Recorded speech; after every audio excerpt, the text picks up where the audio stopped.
মিডিয়ামে আমি আমার রেডিফোন গ্রুপে আমি প্রকিউরমেন্ট অফিসার হিসেবে ছিলাম। ইন্টারকন্টিনেন্টাল আমি প্রকিউরমেন্ট ম্যানেজার হিসেবে জয়েন করি ঢাকায়। এবং ওই সময় মোদি যখন 2020 সালে আসতেছিল, তখন আমি ওই মোদির আসার ব্যাপারে প্রতিবাদ জানিয়ে লেখা লিখি, 2 লাইনের একটা স্ট্যাটাস। আমি অফিসে যেদিন আসবো সেই দিনই, এর পরের দিনে আমি অফিসে আসার পথে আমাকে হাতের ঝিল এলাকা থেকে ওরা মাইক্রোতে আমার রিক্সা ব্লক করে আমাকে গাড়িতে তুলে নেয়। অ্যান্ড আমাকে প্রথমে র্যাব 11-তে নিয়ে যায় নারায়ণগঞ্জ। ওইখানে একটা সেলে রাখা হয়, কোন সেলে। এর পরের দিন রাতেই আমাকে এখানে নিয়ে আসা হয়। সো নিয়ে এসে আমাকে, আমার শার্ট প্যান্ট ছিল, আমাকে লুঙ্গি পরিয়ে দেয় এবং টি শার্ট পরিয়ে দেয়। সো পরার পরে আমাকে, আমি তো ব্লাইন্ড ফোল্ডেড ছিলাম, তো আমি এখানে আমাকে বলে শুয়ে থাকো তুমি এখানে। আমি শুয়েছিলাম না এবং don't make any sound. And আমি সেটা করি নাই। একটা পর্যায়ে আমি চেষ্টা করছিলাম বোঝার জন্য যে আমি আসলে কোথায়। সো আমি চোখ ব্লিঙ্কিং করে I just trying to lose my blind fold and I saw someone just from this side, he's just moving his hand and trying to getting my attention. So I saw him and he just telling me just sit down. And I sit down and I was just, my handcuff was in the back side, so samne niye asho. So I just did like this. Oh my God. And I was just crying. I just thinking about my 2 small child. আমার যে বাচ্চা দুইটা ছিল, একটা 7 মাসের বাচ্চা আর একটা 1.5 বছরের বাচ্চা। আমি শুধু তাদের কথাই চিন্তা করছিলাম, আমি তাদের খুব মিস করছিলাম। অ্যান্ড আমি শিওর ছিলাম যে আমাকে মেরে ফেলা হবে। অ্যান্ড তাদের থেকে আমি যখন জিজ্ঞেস করছিলাম, তারা আমাকে বারবার বলছে যে চিন্তা করিও না তুমি, এখানে আল্লাহ আমাদেরকে দেখবেন, হেল্প করবেন। সো তারাও বলছিল, আমাদের ছোট ছোট বাচ্চা। আমি তাদেরকে তখন জিজ্ঞেস করছিলাম যে তোমরা কয় বছর ধরে এখানে? তো কেউ বলে 1.5 বছর, পাশে ও একজন ছিল, ও বলে ও 3 বছর, একটা 17 বছরের বাচ্চা ছিল, ও রাঙ্গুনিয়া থেকে ওকে গুম করে আনা হয়। এই পাশে আরো 2জন ছিল। বসুন্ধরা ডায়াপেন্ট এখন আরো উন্নত। এই হট এয়ার থ্রো টপশিট দ্রুত শোষণ করে সোনামণিকে দেয় কোমল অনুভূতি। এটা এখানে এসে তখন এসে গেছে না, আমি এখান থেকে এবং আমাদের প্রত্যেকটা কমিউনিকেশন টোটালি ইশারায় হচ্ছে। কারণ এবং যে ইশারা যখন বুঝতাম না এখানে একটা দেওয়াল ছিল, তখন মুভ করে ফেলেছে। এই সোজানো এটা।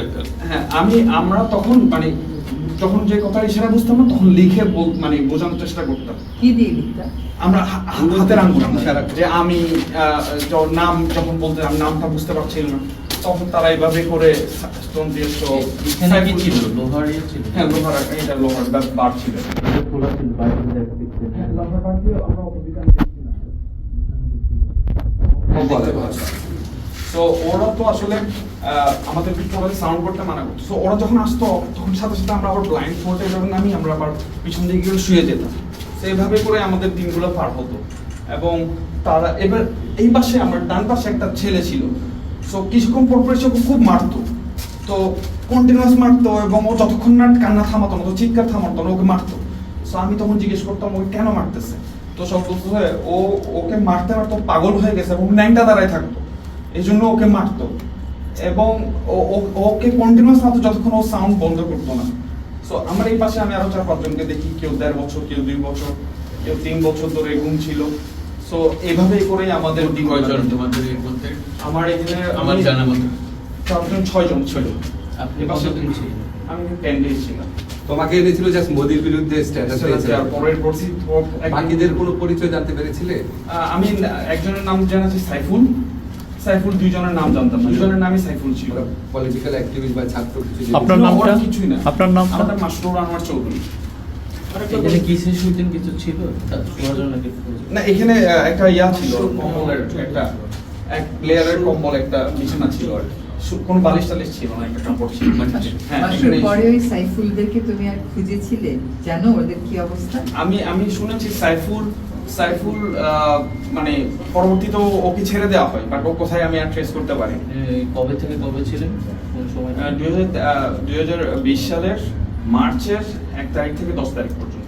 আসলে এখান থেকে ছাড়ার পরে যে মামলা দেওয়া হতো ওটা আমি ও আচ্ছা, আমাকে এরপর 10 দিন রাখার পরে আমাকে যখন ওরা এখান থেকে নিয়ে যায়, আমাকে ফিশ মানে এরকম করে একজনের সাথে কমিউনিকেট করতো, no sound at all. So তারা বলল কি তুই 2 রাকাত নফল নামাজ পড়ে নিস, তোরা এখান থেকে বের করতেছে। সো আমি ধরে নিয়েছি আমাকে ক্রস ফায়ার দিব, মেরে ফেলবে। সো আমি আসলে কালামা পড়ে নিই অথবা দোয়া পড়ে নিই। এরপর আমাকে আবার নিয়ে যাই। সো সো নিয়ে যাওয়ার পরে আমার সাথে কিছুদিন আগে আমার দেশ নিউজে আমাদের লিড নিউজ এসেছে যে 3 প্রকৌশলীকে গুম, এটা লিড নিউজ এসেছে। এখানে আমার সাথে আরো 2 জনকে গুম করা হয়। জাস্ট তারা আমার সাথে বসে চা খেতো, আমার সাথে তারাও ভালো ভালো কোম্পানিতে, একজন চুয়েটার ইঞ্জিনিয়ার, একজন সফটওয়্যার ইঞ্জিনিয়ার, একজন ইলেকট্রিক্যাল ইঞ্জিনিয়ার। সো জাস্ট আমার সাথে তারা হাঁটতো, কথা বলতো, সেই জন্যই তারা নিয়ে এসেছে। সো পরবর্তীতে আমাদেরকে যেই দিন প্রকাশ করা হবে মিডিয়ার সামনে, তার আগের দিন রাতে নারায়ণগঞ্জে একটা হোটেলের সামনে ওরা নিয়ে যায় গাড়ি করে। আমরা 3 জন এবং সাথে আরেকজন হুজুর, যাকে আরো 2 সপ্তাহ আগে গুম করে তারা রেখেছিল ল্যাব 11 সেল। সো ওইখান থেকে আমাদেরকে নিয়ে যায়। একটা ব্যক্তি, যে লোকটা গাড়িতে ড্রাইভারের পাশে ছিল, সে ওই সামনে গিয়ে এই ধর ধর জঙ্গি ধর বললো। তো জঙ্গিদর বললো, এখন মানুষ তাকায় আছে। সো দেখলাম 4 জন ব্যক্তিকে ওরা গাড়িতে তুললো, এবার গাড়িটা ব্যাক করে নিয়ে আসলো। আমি ধরে নিয়েছিলাম হয়তো আমাদেরকে ছেড়ে দিব অথবা এরকম। ব্যাক করে নিয়ে আসার পরে আবার আমাদেরকে নারায়ণগঞ্জের 11 সেল, যে সেলটাতে আমরা গুম করেছিল, আবার ওখানে দিয়ে দিল। পরের দিন সমস্ত মিডিয়ার সামনে আমাদেরকে এভাবে দাঁড় করিয়ে ক্যামেরাম্যানরা বললো, মিডিয়াম্যানরা বললো যে আপনারা হাঁটেন। হ্যাঁ, আমরা হাঁটলাম। হাঁটার পরে আবার যান, আবার আমাদেরকে ঢুকে ফেলা হলো সেলে। পরের দিন আমাদেরকে জেলে দেওয়া হলো, জেলে নিয়ে যাওয়া হলো। আমরা ওখানে পত্রিকায় দেখলাম নারায়ণগঞ্জে নাশকতার পরিকল্পনার সময় এই প্রকৌশলীদেরকে হাতে নাতে ধরা হয়, গোপন মিটিং এর সময় তাদেরকে হাতে নাতে ধরা হয়।